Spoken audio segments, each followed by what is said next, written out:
Yo, welcome back to another edition of the Coach's Corner. We're back here at the Tivoli Tap House where you can get yourself a nice raspberry blonde with a nice hamburger. Today, I'm your host, Hector Cervantes, alongside my boy, Coltin Lash. Coltin, how you doing, brother? Hector, good to see you, man. I've been doing really well.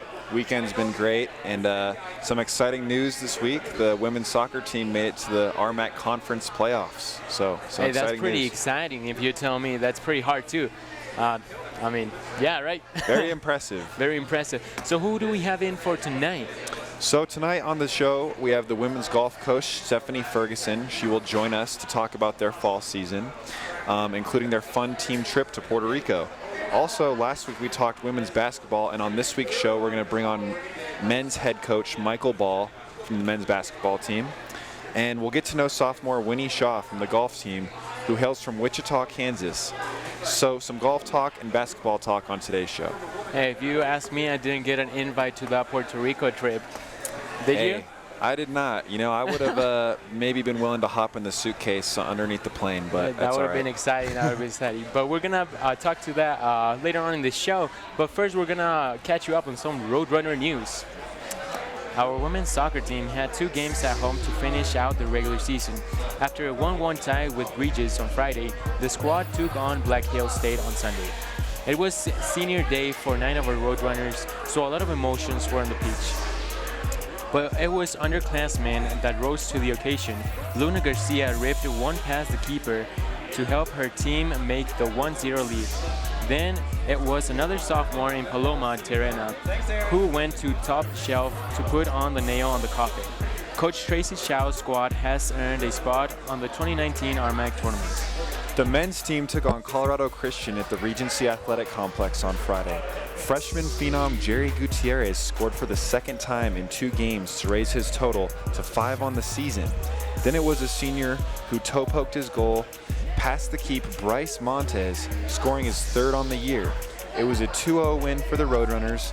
They would defeat Westminster 3-2 on Sunday, but unfortunately the RMAC tournament is not in the cards for them this season. And the volleyball team stayed in Colorado for the weekend's road trip. On Friday, they ventured south to battle UC Colorado Springs, and they would take down the Mountain Lions by a 3-1 final. Freshman Riley Latke recorded a double-double, pounding out 14 kills while racking up 10 digs. The Roadrunners would fall to Mines the following night, 3-2, and Golden to fall to 12-2 on RMAC play. And finally, our women's golf was in action last week as they used up some frequent flyer miles to visit Puerto Rico for the UIS Island Getaway Tournament. Jennifer Hankins led the way, finishing 5th overall with an 11 over par score. The squad hit .335 on day 1, but would improve by 11 strokes on day 2 to finish 4th overall.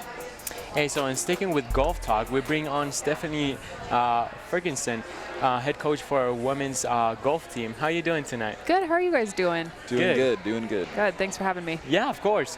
So we see that you got an invite to Puerto Rico, which we didn't. Sorry about that. No worries, you're good. Maybe next time. But can you tell us how that got put together? Yeah, so I have 3 seniors on the team this year and wanted to give them a cool trip, something kind of once every couple of years that we'll do. So we kind of were going in between Hawaii and Puerto Rico, and thought Puerto Rico would be a better cultural experience. So we decided to go for that. It was a great trip. We had a lot of fun. So what do your girls get from this trip, and does something like this help with future recruits too? Yeah, definitely. Like I said, it's just a good cultural experience for my girls, and then to be able to say that that's something that we're doing for future recruits is huge. Because a lot of, especially Division II schools, don't get an opportunity to go somewhere like that. So we're very lucky to have that chance. Of course. Who wouldn't want to go to Puerto Rico, right? Right. Very true. So outside of golf, did you venture to see any of the sites out there, or was it just strictly golf? No, we did. So we actually went a couple days early and stayed an extra day. So a couple of the girls went to San Juan, checked out the city a little bit, and then we went and did the bioluminescent kayaking tour, which was pretty cool. So you can go kayak at night and see all the the water that glows. So we did that one night, but then just a lot of beach time too. Nice. Awesome. Yeah, so what were the weather conditions over there? We know that you didn't have to deal with the snow like here in Denver. Yeah, no, the weather was perfect. We had a little bit of rain, so the course was playing a little bit long because of that. But overall, it was like 85 and beautiful every day, so no complaints. Oh, sorry. No, you're good. So how did your team perform? You know, I think we could have done a little bit better, but I saw some good stuff. Definitely played better the second day, but still too many big numbers. And I think the greens on that golf course were pretty rough. Everyone had to play them, but it was a little bit of a struggle for us. So definitely some things to work on for the spring. So it was no surprise that Jennifer Hankins led the squad, but was there a performance that surprised you by someone else or that stood out to you? Not terribly, no. I think Kika had a good second round. Winnie had a really good second round. Was excited to see that she's starting to come along. Other than that, no, I mean, I think Jen hung in there really steady and kind of what I expected from the other girls. Okay. And what were your final thoughts to the team once the meet came to its conclusion?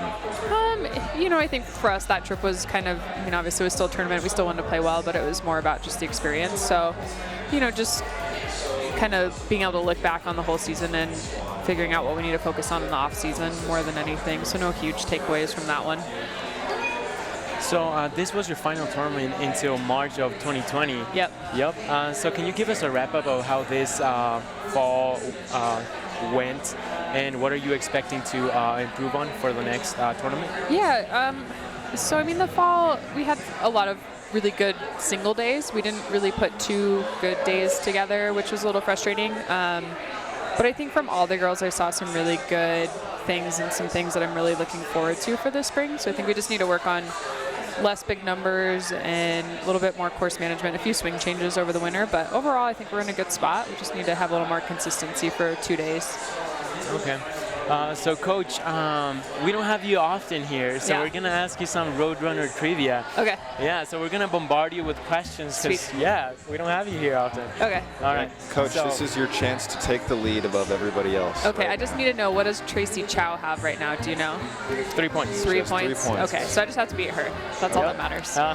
Competition here. All right, so first question. In the 6 years of the women's golf program, how many times has the team been to the RMAC Championship? 6 every year. That's correct. Okay. That's one. So, Coach, next question. How many times has the team won the RMAC Championship? 3. No. 4. It's 4. It's 2. 2. Dang it. 2 times. Shoot. Okay. Can you name the 2 times they won the championship, the years they won the championship? It was, I think, 2014 and 15. Oh no, it was 2015 and 2016. It's close. Yep. So how many times, Coach, do you know how many times Ocotillo Golf Resort has hosted the RMAC Championships? 3. That's correct. Well, that's About to be 4.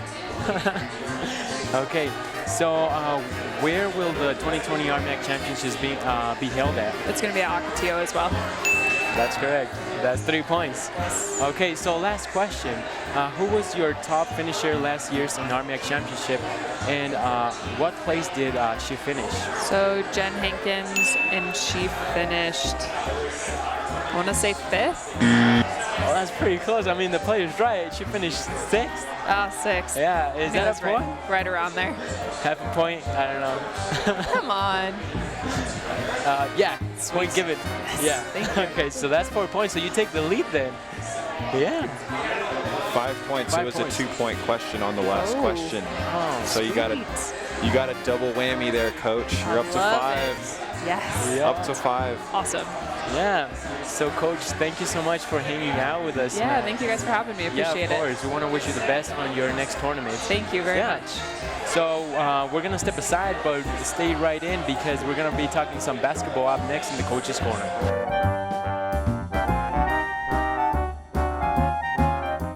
In NCAA Division II, community engagement is an initiative at all 25 national championships because student-athletes want to give back while competing for a national title. Over the course of the year, Division II student-athletes have an opportunity to leave a lasting impression in local communities throughout the country. Whether Division II student-athletes are volunteering at hospitals, schools, after-school care programs, foster homes, or retirement villages, they make a difference in the lives of others. In Division II, we rise to the opportunity and make community engagement ours. Hi, I'm Jessie Chappa from the cross country team, and you're watching the Coach's Corner. Get rowdy. Welcome back, and before we talk with Coach Bahl, we want to tell you about a new fallen hero that's going on here for a limited time. The Tivoli Tap House continues its partnership with the Colorado Fallen Hero Foundation by releasing its Fallen Hero Orange Blonde Firkin. It's a very limited release that goes on sale on Wednesday, November 6th at 4 p.m. So get to the Tap House this week and get your Fallen Hero Orange Blonde Firkin before it's too late. So now we welcome in Coach, our head coach for basketball. Michael. How you doing? Good. How are you guys? Doing good. Good. So this is this year is year 3 that you're managing our basketball team. How does that feel to go on your way for your 3rd season? You know, it's almost like anything. I mean, I think the more experience you have, the more situations you put yourself through, the better you get. You know, I think it's one of those things where you can't quite prepare for the job without actually being in that position. You know, you think you might be ready, but things come up daily that you just never quite are used to handling. And I think over the past 2 years, going to my 3rd year now, I'm more comfortable in those situations and have a better idea so where we want to go, what we need to do, what we need to work on, those types of things. That's great. Coach, so last year your team lost 10 games by 6 points or less. Just having been through those games last year, do you think that experience will help your team perform better this season?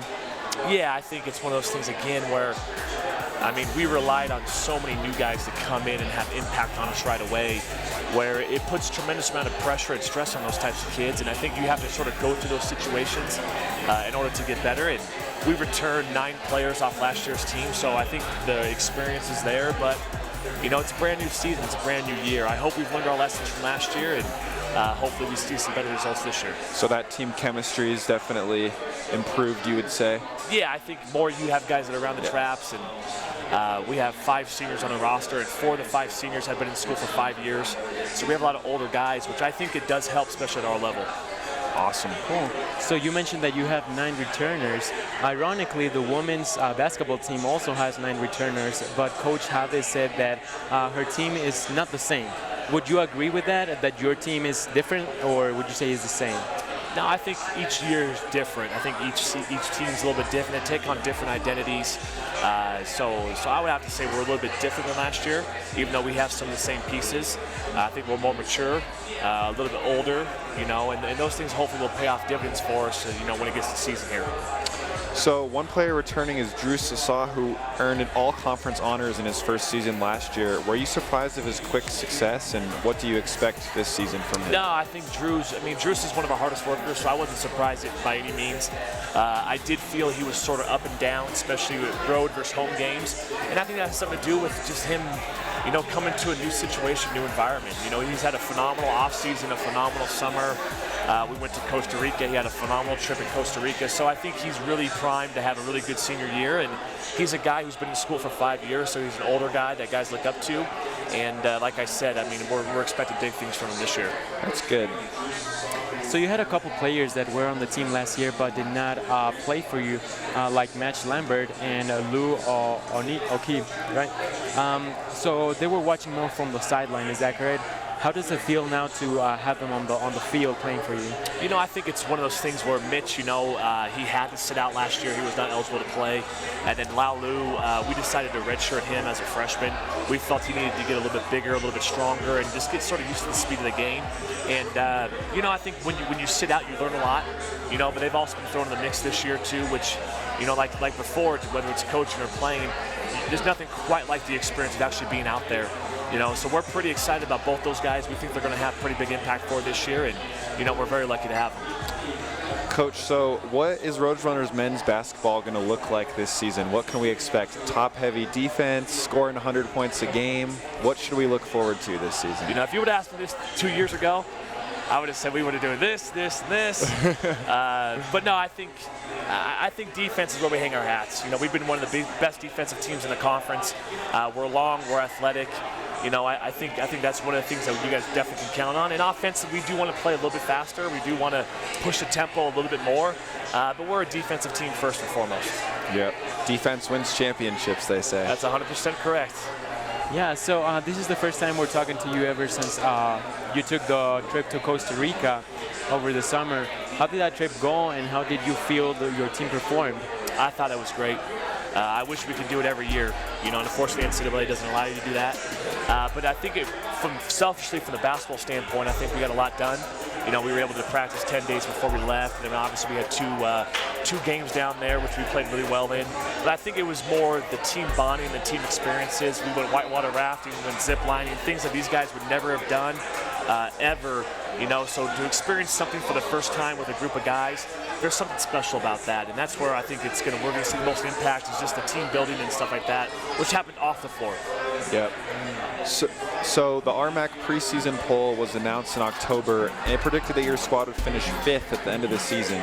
Do you talk to your team about these rankings? Do they read about them, or do you guys kind of stay away from what the media has to say? Yeah, I mean, obviously we see it, and you know, it's a testament to our guys. Unfortunately, we missed the RMAC tournament last year, and you know, we want to definitely get back to those situations. And we talked about handling expectations, and you know, we have lofty team goals for ourselves and our players. And I think it's something we definitely notice, but we don't get caught up on it. It's one day at a time. It's one practice at a time, and you know, we're looking forward to this year and this season. So speaking of the preseason, a couple of teams in town are getting together to talk about the upcoming season at Brooklyn's tomorrow noon. Can you tell us a little bit about that? Yes, I think this is the 3rd or 4th year we've done sort of an RMAC tip-off with all the local teams in Colorado, CCU, us, Mines, Regis. And it's just a good way to sort of kick off the season and, you know, talk a little hoops before, you know, everyone gets started this weekend. Yeah. So members of the public can come and order off the Brooklyn's menu to come on out. The doors are open at 11:30 and the program starts at noon. Yeah. So your squad had a scrimmage this past weekend against Fort Hays. How did that go? You know, I thought it went really well, to be honest with you. I think both teams competed really, really hard. You know, the score was what it was. We didn't really keep score, to be honest with you. It was more a good opportunity to finally play against somebody else, a different opponent. And I think it's something that we both got something out of. And, you know, we definitely appreciated Fort Hays reaching out to us on that. Yeah, so they reached out to you guys to ask you guys to play? We've done it the past couple years. You know, we tried to scrimmage a local team and just, you know, just sort of try to get some game reps where it doesn't really count and stuff like that. You can work on some kinks and get quite a few players some playing time. And it doesn't really dictate how the season's going to go one way or the other. It's just always good to play somebody else and try new things and stuff like that. Yep, just get the players moving. Yeah, exactly. So what's next for your squad since the season is already ongoing? So we got 3 big days of preparation ahead of us. You know, tomorrow, Wednesday, and then Thursday, and then we're on a plane on Friday morning, and we're heading to Arkansas to open up our season on Saturday and Sunday. All right. So, Coach, we want to thank you for hanging out with us today. We want to wish you the best of luck in your upcoming games in Arkansas. Yeah. Thank you, guys. Appreciate it. Yeah, of course. Thank you. Thank you, guys. Yeah. So, Coltin, you won't guess what time it is, bro. Hey, I think it might be time for the tweet of the week. That's correct. All right, so it comes from our Twitter account at MSU Denver Sports. Both Alyssa Kelling and Jessa Meganhart from the volleyball team were named RMAC Academic Co-Players of the Year. Kelling earned a 3.91 grade point average, majoring in human performance and sports, while Meganhart earned a 3.95 GPA in sports management. Hey, great job, ladies. We're going to take one more break, but stay right back. We're going to be talking more golf up next in the Coach's Corner.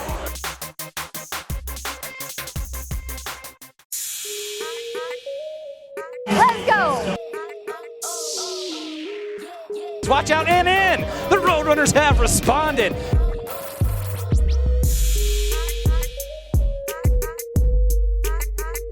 Kendall McIntosh throwing it down.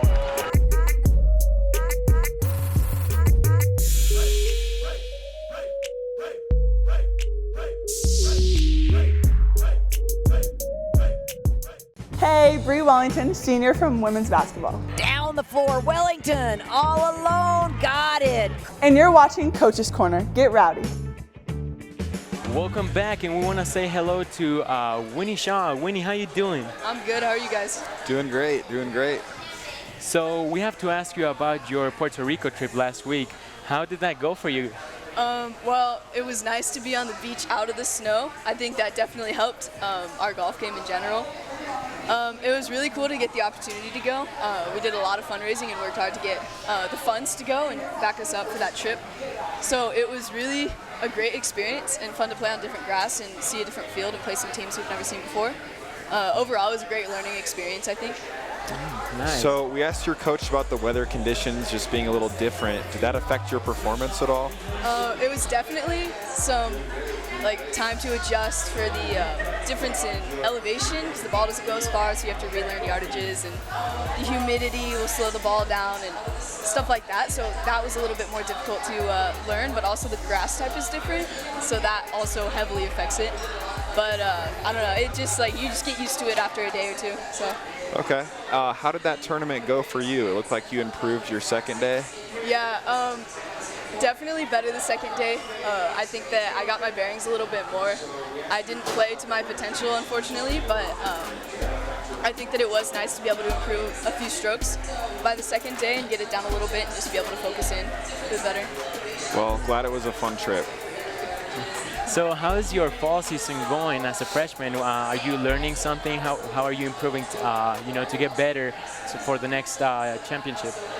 So last year, so I'm a sophomore, so last year, yeah, my fall and spring weren't my strongest golf seasons, but I think there was definitely a time of trying to adjust and get used to college golf and college play and all of that. And so coming into sophomore year, I definitely felt more confident and felt like I knew what I was doing more so than the first year.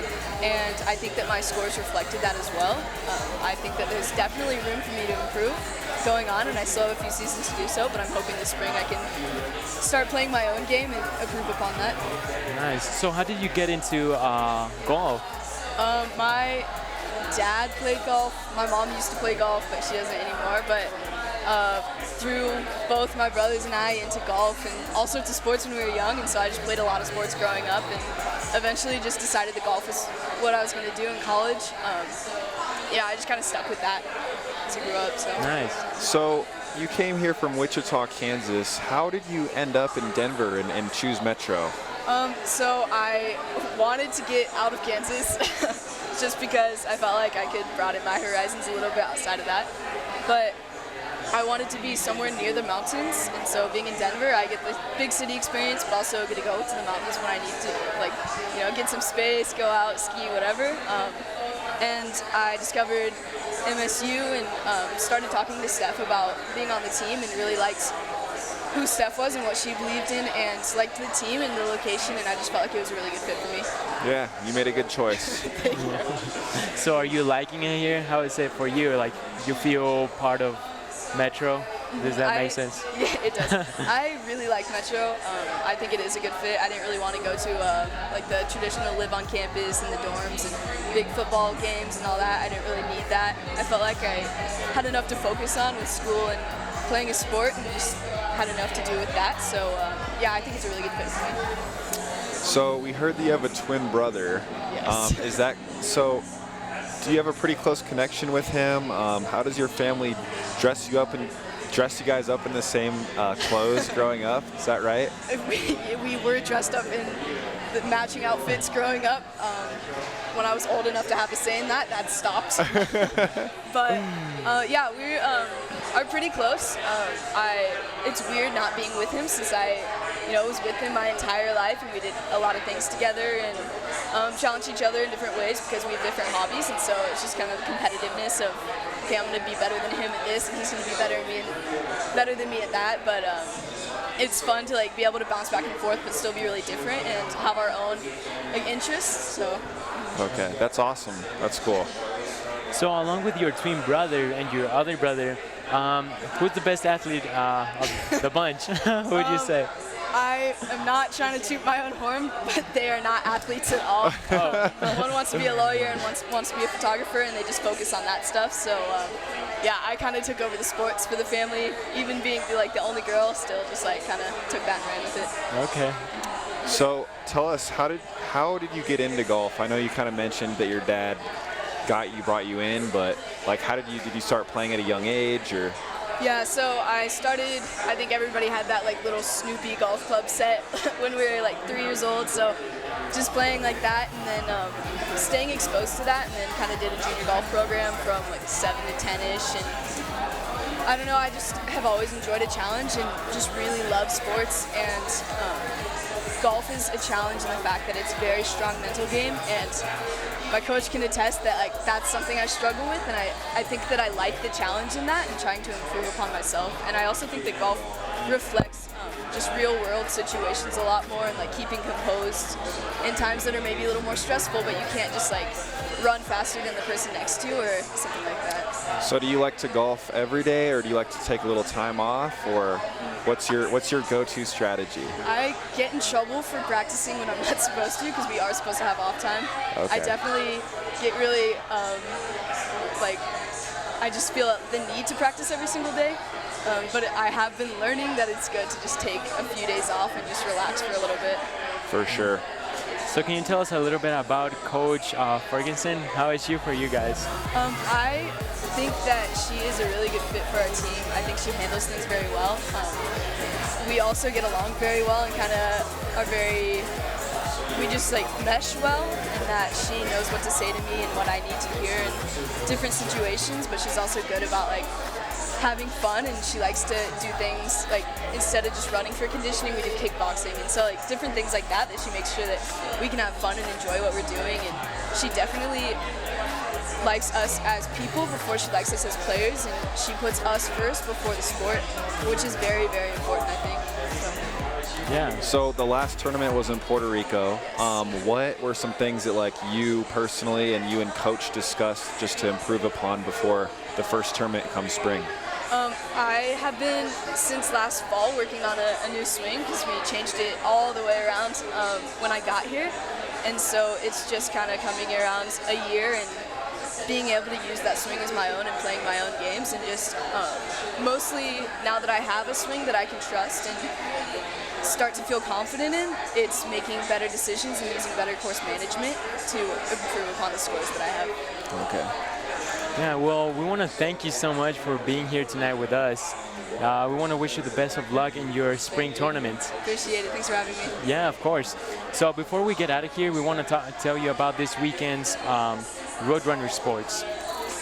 Our women's soccer team will be heading to Coltin to compete in the RMAC tournament this Friday.